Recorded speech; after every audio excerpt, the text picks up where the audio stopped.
ആ ഖാജാ തങ്ങളുടെ മഖാമുമായി ചുറ്റുവട്ടത്തുമുള്ള 10ഓളം ഗേറ്റുകളുണ്ട്. അവിടെ ചെന്നാൽ നമ്മൾ ചെയ്യേണ്ട കാര്യമാണ് പറയുന്നത്. ഖാജാ തങ്ങള് ഉപയോഗപ്പെടുത്തിയ സ്ഥലമാണ് ഔലിയാ മസ്ജിദ്. അവിടെ ചെന്ന് നിസ്കരിക്കുന്നത് കാണാം. അങ്ങനെ 4 മസ്ജിദ് അവിടെ കാണാം. നിങ്ങൾ അവിടെ ചെല്ലുമ്പോ അജ്മീറിൽ ചെല്ലുന്ന സമയത്ത് റെയിൽവേ സ്റ്റേഷനിൽ ഇറങ്ങിയാൽ തന്നെ അവിടെ ഒരു മക്കാമുണ്ട്. സാധാരണ അവിടെ സിയാറത്ത് ചെയ്തിട്ടാണ് ഖാജാ തങ്ങളിൽ എല്ലാവരും പോകാറുണ്ട്. നമ്മൾ മലയാളികൾ പറയും വഴികാട്ടി മക്കാമ് എന്ന് പറയും. എന്ന് പറഞ്ഞാൽ അവിടെ ചെന്ന് സിയാറത്ത് ചെയ്താൽ പിന്നീട് ഖാജാ തങ്ങളെത്ത് പോകുന്നതും വരുന്നതും കാര്യമായ കാര്യങ്ങൾ എളുപ്പമാകുമെന്നാണ് ഉസ്താദുമാർ പറയുന്നത്. ആ ഖാജാ തങ്ങളുടെ മഖാമുമായി ചുറ്റുവട്ടത്തുമുള്ള 10ഓളം ഗേറ്റുകളുണ്ട്. അതിലേറ്റവും വലിയ കവാടം ഒരു ഗേറ്റ് ഉണ്ട്, നൈസാം ഗേറ്റ്. നൈസാം ഗേറ്റ് കഴിഞ്ഞാൽ പിന്നെ അക്ബർ ഗേറ്റ് ഉണ്ട്, പിന്നെ ഒരു ഗേറ്റ്. ആ ഗേറ്റ് കഴിഞ്ഞാൽ ബുലുന്ദ് ദർവാസ എന്ന് പറഞ്ഞാൽ പിന്നെ ഒരു ഗേറ്റ്. അതും കഴിഞ്ഞിട്ട് ഖാജാ തങ്ങളുടെ ചാരത്തേക്ക് എത്തണം. അവിടെയും ഉണ്ടൊരു വാതില്, കവാടം. ആ കവാടം കയറുന്ന ഉള്ളിലെത്തിയാലേ ഖാജാ തങ്ങളെ സിയാറത്ത് ചെയ്യാൻ കഴിയൂ. അത് കിഴക്ക് ഭാഗത്തുകൂടി കയറുന്നുണ്ട്. ഖാജാ തങ്ങളെ മഖാമിലേക്ക് 2 തരത്തിലൂടെ കയറാം. ഒന്ന് കിഴക്ക് ഭാഗത്തിലൂടെ കയറാം, ഒന്ന് തെക്ക് ഭാഗത്തിലൂടെയും കയറാം. പണ്ട് ഈ 2 വഴികളാണ്. ഇപ്പോൾ പടിഞ്ഞാറ് ഭാഗത്തൊരു വഴി വെച്ചിട്ടുണ്ട്. അത് ഇറങ്ങിപ്പോകാനുള്ള വഴിയാണ് ജന്നത്തെ ദർവാസയുടെ ഭാഗത്ത്. ഇന്നും ചെന്നാൽ നിങ്ങൾക്ക് കിഴക്ക് ഭാഗത്തുകൂടി കയറിയാലും തെക്ക് ഭാഗത്തുകൂടി കയറിയാലും ജന്നത്തെ ദർവാസയുടെ ഭാഗമാകുന്ന പടിഞ്ഞാറ് ഭാഗത്തുള്ള വാതിലൂടെയാണ് ഇറങ്ങാറുള്ളത്. അതേ ബഹുമാനപ്പെട്ടവരെ ചാരത്ത് 3 ദിവസം ഇരുന്നാൽ ഹയാത്ത് കാലത്താണോ അവൻ വിലായത്തിലേക്ക് വരും. അതിന്റെ ഒരു ആദർശ സൂചകം എന്ന നിലക്ക് എന്തുദ്ദേശമാണോ വെച്ചത്, 3 രാത്രിയും 3 പകലും അവിടെ ചെന്ന് മുലാസമത്താക്കുന്നത്, അവിടെ ബഹുമാനപ്പെട്ടവരെ ചാരത്ത് കൂടുന്നത് ഇജാബത്തിന് കാരണമായി ഉസ്താദുമാർ പറയാറുണ്ട്. തീരുന്നില്ല. അവിടെ ചെന്നാൽ 1001 ഖുൽ ഹുവല്ലാഹു ഓതുന്നത് അവന്റെ ഉദ്ദേശ പൂർത്തീകരണത്തിന് വലിയ ഇജാബത്താണ്. 40 യാസീൻ ഓതുന്നത് എന്തുദ്ദേശം വെച്ചാലും അത് നടക്കാൻ വലിയ കാരണമാണ്.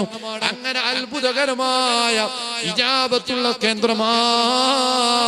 സുബ്ഹാനല്ലാഹ്. ഒരുപാട് ഔലിയാക്കന്മാർ ചുറ്റുമുണ്ട്. ആയിരക്കണക്കിന് ഔലിയാക്കന്മാർ അവിടെയുണ്ട്. എപ്പം ചെന്നാലും ഡസൻകണക്കിന് ഔലിയാക്കന്മാർ ഹയാത്തുള്ളവർ തന്നെ ചുറ്റുമുണ്ടാകുമെന്ന നമ്മളെ ഉസ്താദുമാർ പഠിപ്പിച്ചത്. കാരണം ഇന്ത്യയുടെ രാജാവല്ലേ, ആ രാജാവിന്റെ അടുത്ത് ഒരുപാട് മഹാന്മാരുണ്ട്. അതുപോലെ എല്ലാവരും അവിടെ വരും. മതമുള്ളവനും വരും, ഇല്ലാത്തവനും വരും, അവർത്ത് മറച്ചവനും വരും, മറക്കാത്തവനും വരും. ഇതൊക്കെ അവിടെ വരും. കാരണം ഇന്ത്യയുടെ രാജാവാണ്, മുസ്ലിമീങ്ങളുടെ രാജാവല്ല, ഒരു മതക്കാരന്റെ രാജാവല്ല, ഇന്ത്യൻ ജനങ്ങളുടെ രാജാവാണ്. ആര് ചെന്ന് പ്രശ്നം പറഞ്ഞാലും പരിഹരിക്കുന്നുണ്ട്.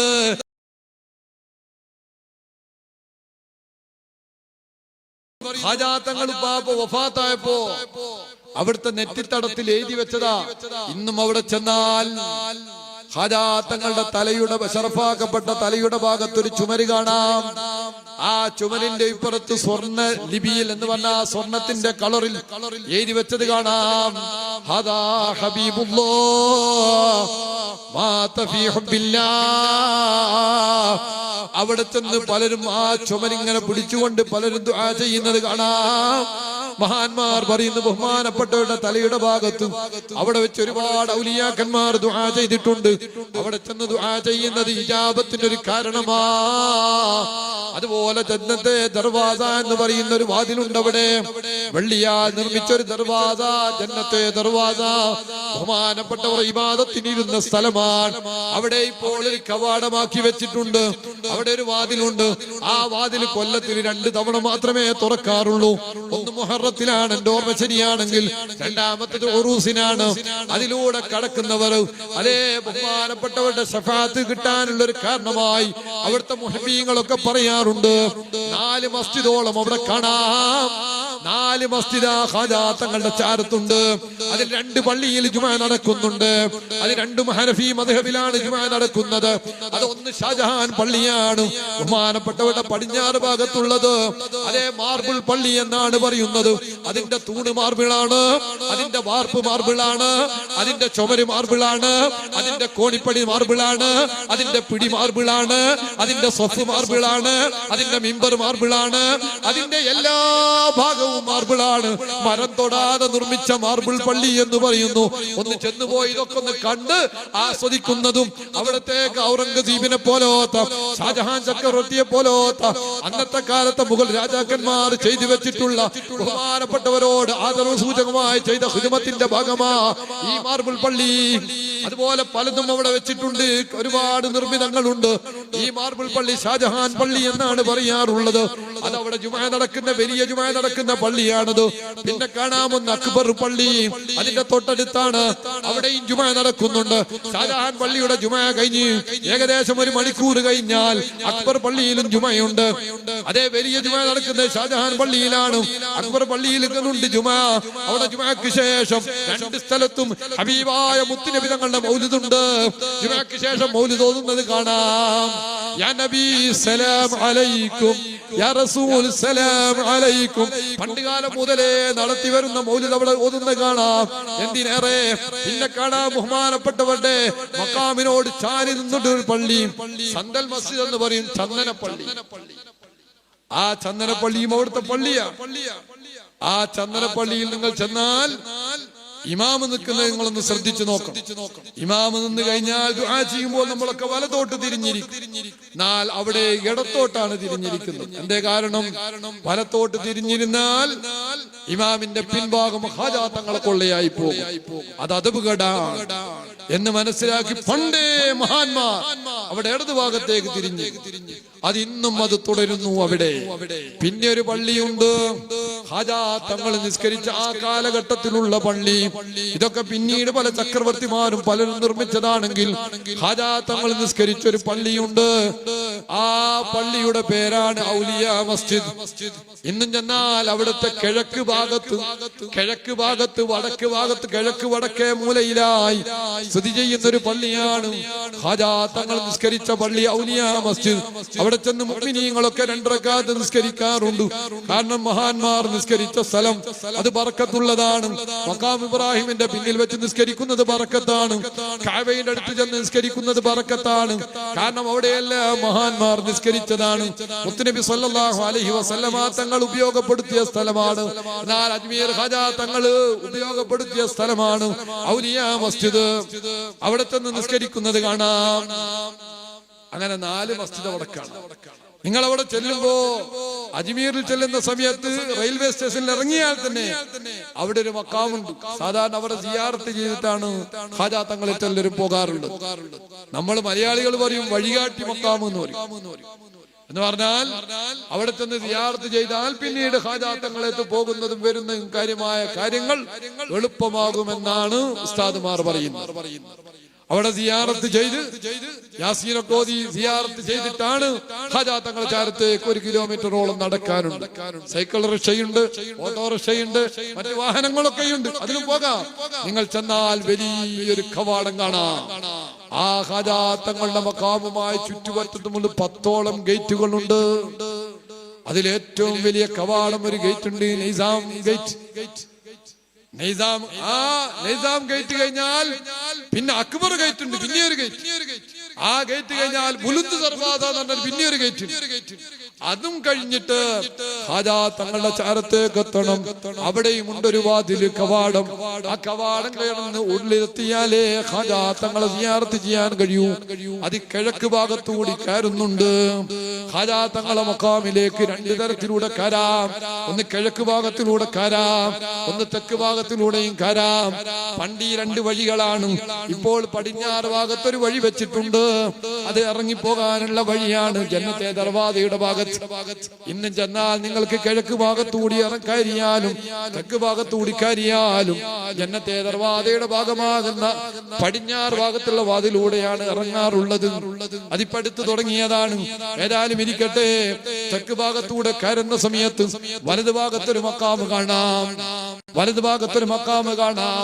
ആ മക്കാമാണ് ബഹുമാനപ്പെട്ട ഹാജാ തങ്ങളുടെ പൊന്നോമന മോളും. ഒരൊറ്റ മോളെ ഉണ്ടായിട്ടുള്ളൂ, ഹാഫിള ജമാല.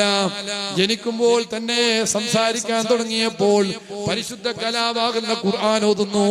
കാരണം ദിവസം 2 ഖതം ഓതുന്ന ബാപ്പയല്ലേ. ആ പാപ്പാന്റെ മോള് ജനിച്ചു വളർന്ന് വലുതാകുമ്പോഴേക്ക് ഖുർആൻ മനപ്പാടമാണ്. അതുകൊണ്ട് ഹാഫിള ജമാല എന്നാണ് പേര്. ഞാൻ ഒരു ഉസ്താദിന്റെ അടുത്ത് പോയി പഠിക്കേണ്ടി വന്നിട്ടില്ല. അതേ ഉമ്മാന്റെ ഗർഭത്തിൽ പള്ളിയിൽ കിടക്കുമ്പോൾ തന്നെ ഖുർആൻ കേൾക്കുന്നു. ഉപ്പാന്റെ മടിയിൽ നിന്നും ഖുർആൻ കേൾക്കുന്നു. സംസാരം തുടങ്ങിയപ്പോഴോ അലിഫ് ലാം മീം മുതൽ അങ്ങ് ഓതുന്നു. സൂറത്തുൽ ബഖറ കാണാതെ ഓതുന്നു. അലിഫ് ലാം ഇംറാൻ കാണാതെ ഓതുന്നു. അങ്ങനെ ഖുർആൻ കാണാതെ ഓതുന്നു. ജമാല എന്ന് പേരിട്ട് പിന്നീട് ഹാഫിള ജമാല എന്ന പേരിൽ അറിയപ്പെടുന്നു. ചെറുപ്പത്തിൽ തന്നെ ഖുർആൻ മനപ്പാടമാക്കിയ മഹദിയാണ്. ഖാജാ തങ്ങളുടെ മകളാണ്. അത് വലതുഭാഗത്താണ്. തെക്ക് ഭാഗത്തിലൂടെ കയറുമ്പോൾ വലതുഭാഗത്ത് കാണുന്ന മക്കാമാണ്. ആ തെക്ക് ഭാഗത്തിലൂടെ കാണുന്ന സമയത്ത് ഇടതുഭാഗത്ത് 1-2 മക്കാമ് കാണാം. അത് ഖാജാ തങ്ങളെ കൂടെ വന്ന അന്ന് 40ഓളം ആളുകൾ വന്നിട്ടുണ്ടല്ലോ. അതിൽപ്പെട്ട വലിയ ഔലിയാക്കന്മാരാണ് കിടക്കുന്നത്. അങ്ങനെ തുടങ്ങി പരിസരത്തിൽ കൂടെ വന്ന മഹാന്മാർ കിടക്കുന്നുണ്ട്. തെക്ക് ഭാഗത്തിലൂടെ കാണുമ്പോൾ പിൻവശത്ത് 2 വലിയ കുബ്ബ കാണാം. 2 മക്കാം അവിടെയും ഉണ്ട്. അതിലൊന്ന് ബഹുമാനപ്പെട്ടവരുടെ മകനാണ്, ഒന്ന് ബഹുമാനപ്പെട്ടവരുടെ അമ്മോനാണ്. അതവിടെ 2ഉം എഴുതി വെച്ചിട്ടുണ്ട്. ബഹുമാനപ്പെട്ടവരുടെ ഒരു മോനുള്ളത് സൽവാർ എന്ന് പറയുന്ന സ്ഥലത്താണ്. ബഹുമാനപ്പെട്ടവർ ഒരു മോൻ ഇവിടെയാണ് ഉള്ളത്. മറ്റൊരു മോൻ എവിടെയാണെന്ന് അറിയപ്പെട്ടിട്ടില്ല. ഇഖ്തിലാഫുണ്ട്, അഭിപ്രായ വ്യത്യാസമുണ്ട്. ഖാജാ തങ്ങൾ ചാരത്ത് പോകുമ്പോൾ ഇതൊക്കെ ശ്രദ്ധിക്കുന്നത് നല്ലതാണ്. അവിടെ ചെന്നിട്ട് 3 ദിവസം കഴിയുമെന്നാ ഉസ്താദുമാർ പറയുന്നത്. കാരണം എന്താ? അവിടുത്തെ ഹയാത്ത് കാലത്ത് ഒരാൾ വന്ന് ബഹുമാനപ്പെട്ടവരുടെ ചാരത്ത് 3 ദിവസം നിന്നാൽ, 3 ദിവസം അവിടുത്തെ ഹദറത്തിൽ ഇരുന്നാൽ, അവിടുത്തെ ദിക്റിൽ പങ്കെടുത്താൽ, അവിടുത്തെ ഉപദേശത്തിൽ പങ്കെടുത്താൽ, അവിടുത്തെ മജ്‌ലിസിൽ പങ്കെടുത്താൽ, 3 ദിവസം പങ്കെടുത്താൽ മതി. ആ മനുഷ്യൻ ഹിദായത്തിലായി എന്ന് മാത്രമല്ല, ഔലിയാക്കന്മാരുടെ മർത്തബയിൽ അല്ലാഹു തആല ഉയർത്തിപ്പോയി. ബഹുമാനപ്പെട്ട തങ്ങളെ പോലത്തെ വലിയ വലിയ ഉസ്താദുമാർ എഴുതി വെച്ചു പോയി. അതേ ബഹുമാനപ്പെട്ടവരെ ചാരത്ത് 3 ദിവസം ഇരുന്നാൽ ഹയാത്ത് കാലത്താണോ അവൻ വിലായത്തിലേക്ക് വരും. അതിന്റെ ഒരു ആദരവ് സൂചകം എന്ന നിലക്ക് എന്തുദ്ദേശമാണോ വെച്ചത്, 3 രാത്രിയും 3 പകലും അവിടെ ചെന്ന് മുലാസമത്താക്കുന്നത്, അവിടെ ബഹുമാനപ്പെട്ടവരെ ചാരത്ത് കൂടുന്നത് ഇജാബത്തിന് കാരണമായി ഉസ്താദുമാർ പറയാറുണ്ട്. തീരുന്നില്ല. അവിടെ ചെന്നാൽ 1001 ഖുൽ ഹുവല്ലാഹു ഓതുന്നത് അവന്റെ ഉദ്ദേശ പൂർത്തീകരണത്തിന് വലിയ ഇജാബത്താണ്. 40 യാസീൻ ഓതുന്നത് എന്തുദ്ദേശം വെച്ചാലും അത് നടക്കാൻ വലിയ കാരണമാണ്. അങ്ങനെ അത്ഭുതകരമായ ഇജാബത്തുള്ള കേന്ദ്രമാ. അത് ഇന്ത്യയുടെ സുൽത്താനാണ്. അവിടെ എല്ലാ മതക്കാരും വരും, എല്ലാ ജാതിക്കാരും വരും, എല്ലാ കൂട്ടക്കാരും വരും, എല്ലാ രൂപത്തിലുള്ളവരും വരും, മതമുള്ളവനും വരും, മതമില്ലാത്തവനും വരും. എല്ലാവരും ഹാജാ തങ്ങളെ ചാരത്ത് വരും. കാരണം എന്താണ്? സൽത്തനത്താണ്. രാജാവിന്റെ അടുക്കൽ എല്ലാവരും വരണം. അത് മുസ്ലിമീങ്ങളുടെ രാജാവല്ല, ഒരു മതത്തിന്റെ ആളുകളുടെ രാജാവായിട്ടല്ല പ്രഖ്യാപിച്ചത്. ഇന്ത്യൻ ജനങ്ങളുടെ രാജാവാണ്.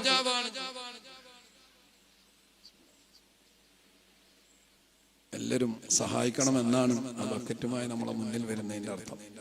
ഇവിടെ പിന്നെ പറയേണ്ടില്ല, ലേലത്ത് തന്നെ കണ്ടുപോയി. അൽഹംദുലില്ലാ, സ്ത്രീകളൊക്കെ ഇത്രയും സാന്നിധ്യമുള്ള സഹകരിക്കുന്ന ഒരു മജ്‌ലിസ് അല്ലാഹുവേ നീ കബൂലാക്കണേ. അല്ലാഹ് ഹാജാ തങ്ങളെ മദ്ഹ് പറഞ്ഞ് അങ്ങനെ തന്നെ നമുക്ക് ദുആ ചെയ്യണം. അല്ലാഹു തആല ഈ മജ്‌ലിസ് ഇജാബത്തുള്ളതാക്കി തരട്ടെ. ഞാൻ ഈ പറയുന്ന കാര്യങ്ങളൊക്കെ നിങ്ങൾ ശ്രദ്ധിക്കുന്നത് നല്ലതാണ്. ബഹുമാനപ്പെട്ടവരുടെ ചാരത്ത് ചെല്ലുമ്പോ 3 ദിവസം അവിടെ നിന്ന് നമ്മുടെ കാര്യം പറഞ്ഞാൽ ഇജാബത്ത് ഉറപ്പാണ്. പക്ഷേ ഇന്ന് പലരും പോയാൽ ഒരു ദിവസം അനാസാഗറിൽ, 2ാമത്തെ ദിവസം താരാഗട്ട്, പിന്നെ ഒന്ന് സൽവാർ, അങ്ങനെ അങ്ങോട്ടും ഇങ്ങോട്ടും പോയി. ഹാജാ തങ്ങളെ ചാരത്ത് 3 ദിവസം കിട്ടുന്നില്ല. താരാഗട്ട് ഹാജാ തങ്ങളുടെയൊക്കെ എത്രയോ മുന്നേ വന്നു. 10,000-കണക്കിന് ശുഹദാക്കൾ കിടക്കുന്ന മലയാ താരാഗട്ട്. ചില്ലറ സ്ഥലമല്ല. ഞങ്ങൾ ഉപ്പാപ്പ വന്നിരുന്ന സ്ഥലം അവിടെയുണ്ട്. ഇതൊക്കെ ചരിത്രത്തിൽ പറയുന്നതാണ്. ഞങ്ങൾ ഉപ്പാപ്പ വന്നത് അവിടെ മുകളിൽ കയറുമ്പോൾ നിങ്ങൾക്ക് അവിടെ കാണാം പ്രത്യേകം ഒരു സ്ഥലം. ഓസുലാൽ ഞങ്ങളുടെ പേരിൽ ഒരു ചില്ല എന്നറിയപ്പെടുന്ന സ്ഥലം തന്നെയുണ്ട്. ഓസുലാൽ ഞങ്ങൾ വന്ന് ഇരുന്ന സ്ഥലമാണ്. അതേ അന്ന് ഒരുമിച്ച് കൂടിയവർക്ക് ഉപദേശം കൊടുത്ത സ്ഥലമാ. ഇന്നും അത് ആദരിക്കുന്ന രീതിയിൽ അവിടെ വെച്ചിട്ടുണ്ട്. അതിന്റെ മുകളിലാണ് താരാഗട്ട് മല. 10,000-കണക്കിന് ദീനീ പ്രവർത്തനത്തിന് വേണ്ടി വന്നപ്പോ ശത്രുക്കളുടെ മുന്നിൽ അതാ ഷഹീദാകേണ്ടി വന്ന 10,000-കണക്കിന് ശുഹദാക്കൾ ഹാജാ തങ്ങൾ വരുന്നതിനും എത്രയോ മുമ്പുള്ളതാണ്. അവരൊക്കെ എത്രയോ മുമ്പുള്ളതാണ്. ഹജാത്തങ്ങൾ വന്നപ്പോഴോ ഇതൊന്നും വേണ്ടി വന്നിട്ടില്ല. 1 കോടിയോളം വരുന്ന മനുഷ്യ മനസ്സുകളിലേക്ക് ഹിദായത്തിന്റെ വെളിച്ചം പകർന്നു കൊടുത്ത ബഹുമാനപ്പെട്ട സയ്യിദി മുഈനുദ്ദീനുൽ ജിസീൽ അജ്മീരി മഹാനവറുകളാണ്. അങ്ങനെ അവിടെ ചെന്നാൽ നമ്മൾ ചെയ്യേണ്ട കാര്യമാണ് പറയുന്നത്. സുബ്ഹാനല്ലാഹ്, ഒരുപാട് ഔലിയാക്കന്മാർ ചുറ്റുമുണ്ട്. ആയിരക്കണക്കിന് ഔലിയാക്കന്മാർ അവിടെയുണ്ട്. എപ്പം ചെന്നാലും ഡസൻ കണക്കിന് ഔലിയാക്കന്മാർ ഹയാത്തുള്ളവർ തന്നെ ചുറ്റുമുണ്ടാകുമെന്ന നമ്മുടെ ഉസ്താദുമാർ പഠിപ്പിച്ചത്. കാരണം ഇന്ത്യയുടെ രാജാവല്ലേ, ആ രാജാവിന്റെ അടുത്ത് ഒരുപാട് മഹാന്മാരുണ്ട്. അതുപോലെ എല്ലാവരും അവിടെ വരും. മതമുള്ളവനും വരും, ഇല്ലാത്തവനും വരും, അവർത്ത് മറച്ചവനും വരും, മറക്കാത്തവനും വരും. ഇതൊക്കെ അവിടെ വരും. കാരണം ഇന്ത്യയുടെ രാജാവാണ്, മുസ്ലിമീങ്ങളുടെ രാജാവല്ല, ഒരു മതക്കാരന്റെ രാജാവല്ല, ഇന്ത്യൻ ജനങ്ങളുടെ രാജാവാണ്. ആര് ചെന്ന് പ്രശ്നം പറഞ്ഞാലും പരിഹരിക്കുന്നുണ്ട്.